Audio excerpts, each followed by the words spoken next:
Shkencave politike në Universitetin CUNY në New York në Shtetet e Bashkuara të Amerikës. Mirë se erdhët zoti Roy, kënaqësi të jeni në studion ton. Mirë se u gjej, kënaqësia është e imja. Jetoni dhe punoni në Shtetet e Bashkuara të Amerikës, por aktualisht gjendeni në Tiranë dhe keni marrë pjesë edhe në këtë protestë. Keni mbajtur dhe një fjalim aty? Po, kam marrë pjesë në disa protesta. Në disa. Dhe çfarë ju shtyll që të merrni pjesë në këtë protestë? Pse jeni bashkuar asaj? Atëherë, unë gjykoj që kjo protestë e kam shkruar prej vitesh që kjo do të ishte rruga e popullit shqiptar drejt çlirimit nga një skllavëri në të cilën po jetojmë prej 35 viteve. Unë e kuptoj që duket fjalë e madhe, por unë gjykoj që gjatë këtyre 35 viteve populli shqiptar ka qenë në thundrën e një grupi që unë e quaj Paria e Tiranës, një grupi kompakt që funksionon në të gjitha anët politike, pa dallime partijake, të cilët punojnë të gjithë bashkë për pasurimin e vetë dhe të familjeve të tyre kundër popullit shqiptar. Një pjesë e tyre nuk janë as shqiptar etnik, por edhe ata që janë kanë punuar bashkarisht, herë në pozit dhe herë në opozit, për të vjedhur nga paratë e shqiptarëve dhe për të përvetësuar paratë publike dhe ato fondet që kanë ardhur për shqiptarët. Pra, kjo është analiza fillestare. Pse jam bashkuar protestës, sepse kjo është protesta e duhur, kam vite që them që kështu duhet sjell, dhe në atë protestë është pjesa më e bukur, pjesa më e mirë, pjesa më shqiptare e popullit shqiptar, e cila proteston sepse më në fund ka kuptuar që nuk ka zgjidhje politike brenda këtij sistemi. Dhe protesta ka nisur në fakt për ndërtimin në Zvërnec, një projekt investime amerikan, por shumë shpejt u zgjerua në kërkesa të tjera dhe tashmë ka kërkesa të qarta politike. Largimin e kryeministrit Edi Rama, qeveri teknike dhe një sër kërkesash të tjera. Si e shihni ju këtë transformim që ndodhi shumë shpejt nga Zvërneci për të kërkuar pastaj largimin e Ramës?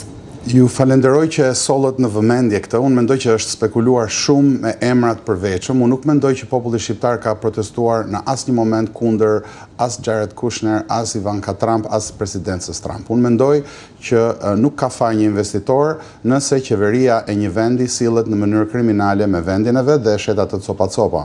Nuk është faj investitorit i cili ka qëllim të bëjë biznes. Këtu problemi shtrohet më gjerë se sa thjesht një investim, thjesht se sa Flamingo, Zvërneci, Rjolli apo të gjithë tjerët. Këtu problemi është një problem sistemik. Është një problem i cili përfshin të gjitha problemet e shoqërisë shqiptare gjatë këtyre 35 viteve, të cilat kanë filluar dhe vazhduar me të gjitha llojet e qeverive, të mëdha dhe të vogla, të përziera dhe vetëm një partie, që e kanë çuar popullin shqiptar në pikën që e kanë kuptuar që nuk ka më zgjidhje. Kjo është momenti i fundit kur rinia shqiptare mund ta rekuperojë një shtetkomb të shqiptarëve, sepse pas kësaj, me zbrazjen që po i bëhet Shqipërisë, që është një zbrazje sistematike me qëllim, me mbushjen me njerëz të tjerë, me largimin e profesionistëve, me largimin e shtresës së mesme, Shqipëria do të mbetet një vend i cili do të sundohet nga një pari e cila nuk ka kurfar dëmshurie as për shqiptarët, as për njëri tjetër. Për tek kësaj, kjo pari ka ndërtuar sisteme anësore në media, në ekonomi, të cilat janë të gjitha të kriminalizuara, të lidhura me krimin ndërkombëtar dhe të cilat i shërbejnë kësaj lloj oligarkie hajnore, siç e quaj unë. Në këto kushte, e vetmja zgjidhje është shkatërrimi jo thjesht i qeverisë, jo thjesht largimi i opozitës, por shkatërrimi të gjitha mekanizmave anësor.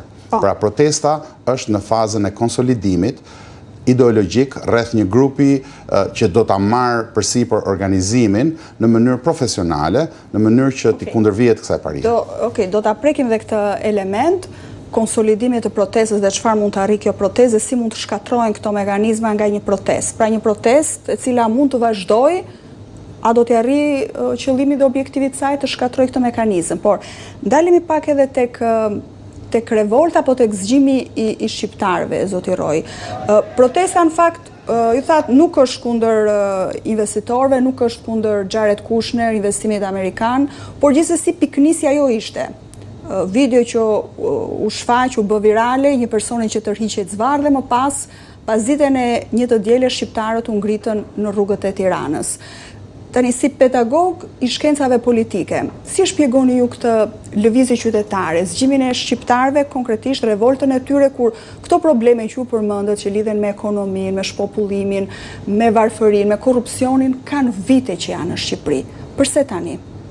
Siç e thatë edhe ju, Këto nuk janë probleme të këtij momenti. Pra, nuk mund të themi për shembull nëse do të marrim shqiptarët ankohen prej vitesh për gjitha këto. Nuk mund të marrim për shembull si shkak të revolucionit në Tunizi problemet e një frutshitsi, pavarësisht se ai u vetë flijua dhe ajo ishte shkëndia. Pra, çdo gjë që ka ndodhur tani është shkëndia. Dhe ju me të drejtë pyesni pse tani?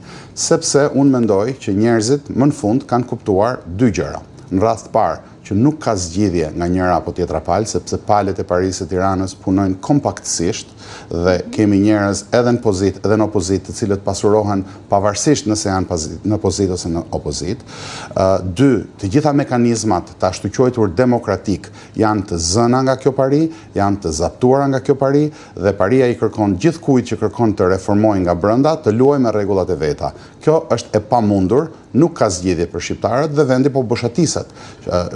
Sistemi arsimor është për tokë, ekonomia është e kapur nga interesat e drogës. Aq sa është të friksohesh se mos kapet në një grup shumë i madh sepse do të bjerë ekonomia. Pra, jemi në